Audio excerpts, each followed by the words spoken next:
Le président de la République a reçu cet après-midi à Iriba le président malien nouvellement élu Ibrahim Boubacar Keïta, qui sera investi le 5 septembre prochain, a choisi le Tchad pour sa première sortie étrangère. Il est venu exprimer sa reconnaissance au chef de l'État Idriss Déby Itno et au peuple tchadien pour l'intervention des Fatim au Nord Mali. Reportage à Madame Sakini-Yerima. Élu démocratiquement le 11 août dernier, le nouveau président malien a décidé d'effectuer au Tchad son premier voyage à l'extérieur en signe de respect et d'admiration à ces beaux et grands pays d'Afrique centrale pour son rôle dans le maintien de la paix et de la stabilité sur l'échiquier continental. Ce lundi, Ibrahim Boubacar Keïta a été tout d'abord accueilli à Abéché par les conseillers spéciaux du chef de l'État, Ahmad Bachir et Omar Kadialemi Boukar, dépêchés en hélicoptère à cet effet, et le gouverneur de la région du Ouadaï, Mohamed Orozi, avant d'être conduit à Iriba, où séjourne depuis dimanche le président de la République Idriss Déby Itno.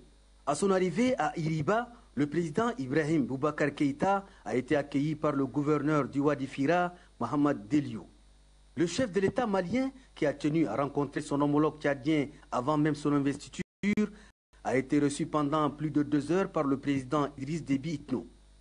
Au cours de l'audience, IBK s'est acquitté d'un devoir moral, celui de réitérer au chef de l'État, au gouvernement et au peuple tchadien toute sa gratitude pour l'intervention du Tchad au Nord Mali qui a permis le retour de la démocratie et son élection à la magistrature suprême.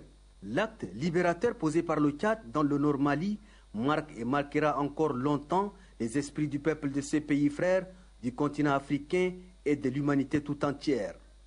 Et c'est justement ce point qui a été longuement abordé par les 2 chefs d'État. Pour rappel, c'est avec ses propres moyens que le Tchad, soucieux du maintien de la paix et de la stabilité en Afrique, a été le premier à soutenir sur le terrain l'action de la France avec plus de 2400 hommes sur une projection de 3000 km. Par leur bravoure, leur courage et leur professionnalisme militaire, les soldats tchadiens ont pu maîtriser en une semaine une situation qui aurait pu durer longtemps. Chose que le président malien a souligné avec force. N'eût été l'intervention du Tchad, les élections maliennes n'auraient pas pu avoir lieu, a humblement reconnu Ibrahim Boubacar Keïta. Le sens de la toute première sortie à l'étranger d'IBK consacrée au Tchad va donc au-delà de la dimension visite. C'est en fait l'expression claire du message de remerciement et de reconnaissance de son pays et de la communauté internationale au Tchad, message qui est en lui-même un couronnement de sacrifices consentis par le Tchad pour la défense de l'intégrité territoriale du Mali. Après l'audience, le président de la République Idriss Déby Itno, usant de la légendaire hospitalité tchadienne, a raccompagné son hôte au pied de l'hélicoptère pour Abéché, où l'attendait l'avion qui l'a transporté de Bamako. Revenons sur place ici en N'Djamena pour parler de cette